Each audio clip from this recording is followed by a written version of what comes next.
we continue to hear that new song, though, again, of God bringing the message. We did 3 different trainings. This training was in Guinea-Bissau, and the guitar, and our brother here was incredibly gifted with music. And in this training, we had over 50 come involved and come, and a good, I would say, majority of them were probably non-literate. Right. Yeah. Yeah. This one, and we got to also do interviews. Because what I always do when I'm going overseas, I'm looking for what God is doing, and so I interviewed quite a few people over the month, and I'm going to bring up a few representatives tonight of what God's doing and the Muslim background believer, because all you're looking at tonight and what we're talking about is the Muslim background believing church, what God is doing from the Islamic world. And again, in our lifetime, more Muslims have come to faith in a greater number, a greater veracity in the last few years than ever. And so this is just the fruit of God, and what he's doing. This is Mutaro. And Mutaro came to Christ in January this last year, so he's not even, well, he's just a year old in the Lord. He was a Koranic reader. He was in line to take over as the imam from his grandfather. He knows by heart over 50 Koranic chapters, so over half, more than half of the Quran.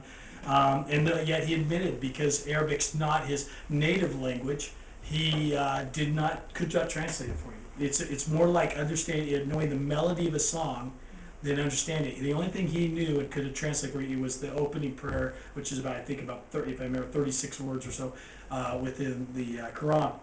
And so it represents so much of the Islamic world, the culture aspect, where Muslims are holding on to the faith of wanting the favor from Allah. They believe is the ultimate God. And believing, reading the Quran and doing those things and working off bad deeds, gain them to heaven, gain them Allah's favor, but they have no real peace and joy and love and understanding of who God is. One of his friends he met had become a Christian. He didn't understand. He said to him, what do you think, all of us Muslims are wrong and that Muhammad was a false prophet? And his friend goes, I don't care about those things. All I know is that Jesus forgave my sins and he's the way to heaven. and the friend said, if you want to know the truth, you just ask God. And so he really became curious about who this God was and who Jesus was, and he shared how he saw God orchestrate sovereignty in his life. He was then heading from his village into the main city where we were at, and it's a long walk to the main highway, and then they got to catch a ride. And he was sick that day, so he just said to his friends, "Go on," because he's moving so slow. So they went on. They're going all the way to the capital city.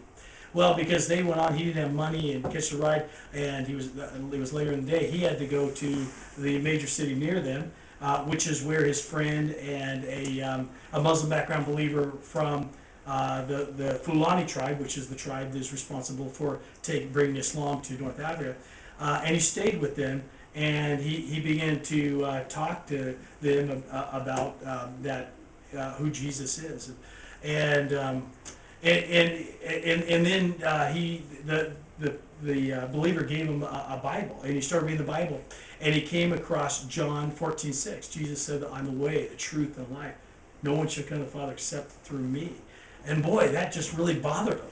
He said, "What is that about? How could Jesus be the only way?" And he was really struggling with that. So he prayed, "God, if you're really the way, show that to me." And so for 3 nights in a row, he had a vision. The first night, he saw Guinea-Bissauans all together in that city praising Jesus and singing songs to God. And he knew they were Christians. There was light and there was joy about them. The next night, he saw Jesus above in the sky, and he could tell Jesus was orchestrated and had power, and he was controlling all things. And then the third night, he saw Jesus again. This time, Jesus repeated, said, "I am the way, the truth, and the life." And he said, "If you follow me, I will take care of you." And he said he woke up in the morning, and he had a new faith in Jesus. But now, he said he had some fear. He said, what would his family think? What would happen to him? So he's walking along with his friend sharing this, and his friend said, "God has revealed himself to you. Now you have to make a choice." And he said he passed by this mosque, and the mosque used to always have power and influence over him in the past. And all of a sudden, there was no attraction. And he wasn't fearful anymore. It was gone. And he said to his friend, he said, "I'm now a Christian." And his friend said, you can fool me and you can fool others, but you can't fool God. And his friend didn't believe it. So then he went to the pastor's house. The pastor asked 3 times, "Have you accepted Christ?" He said 3 times, "Yes, I've accepted Christ." So from that time in January last year, he's been just saturating himself with the Word of God, and he's been just sharing the Word everywhere. And of course, he was a chronic reader in the past, so you can imagine how he loved Simply the Story training, because this was just down his boat where he just gets the stories and he tells them, and so he was just excited to go out to his villages where there's no Christians and to share the gospel. Again, he just represents many stories that we heard just like him, and so it was exciting to be able to contribute to what God is doing in the body.